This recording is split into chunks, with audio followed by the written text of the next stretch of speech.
Us right now in Washington, D.C., sub-zero temperatures, the polar vortex, you've heard that term before, settling across the East Coast and Midwest. It's changed the plans for the inauguration, now moving indoors. Many people were hoping to catch a glimpse of incoming President Trump and First Lady Melania on Pennsylvania Avenue, but it is very, very chilly, dangerously cold outside. And of course, there will be millions, if not billions, watching around the world. And for those who brave those temperatures, to be there in person for the swearing in of the 47th President of the United States, there are also protests happening. The, quote, People's March have coordinated an effort to protest the incoming administration. You have pictures there right now of that particular group. Let's go right now live to the White House and NewsNation D.C. correspondent Libbey Dean. Libbey, I'm just kind of curious, what does the mood feel like in Washington today?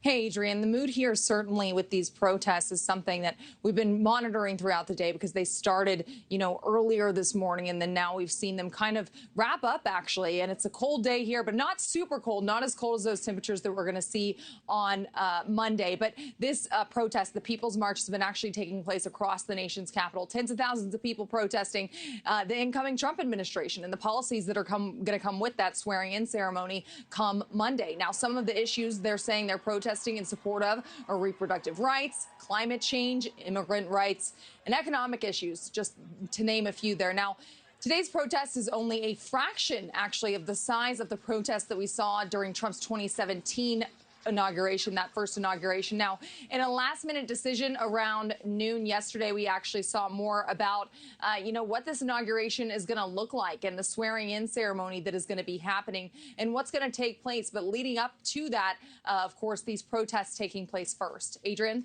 In terms of what we'll see inside, I mean, first of all, there are a lot of Americans who weren't alive the last time we held an inauguration at this particular venue. So what will Americans watching at home actually get a glimpse of?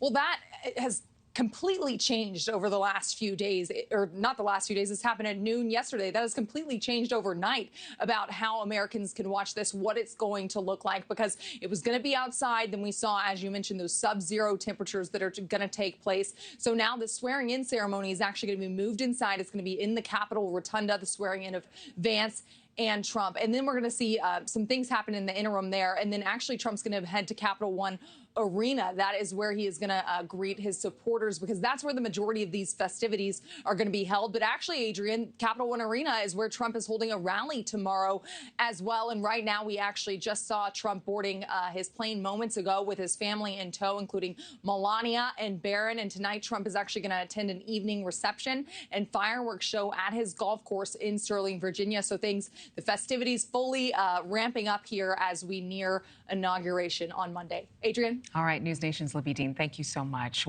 Thanks so much for watching. Go to joinnn.com to find News Nation on your television provider. And don't forget to click the red subscribe button below to get more of News Nation's fact-driven, unbiased coverage.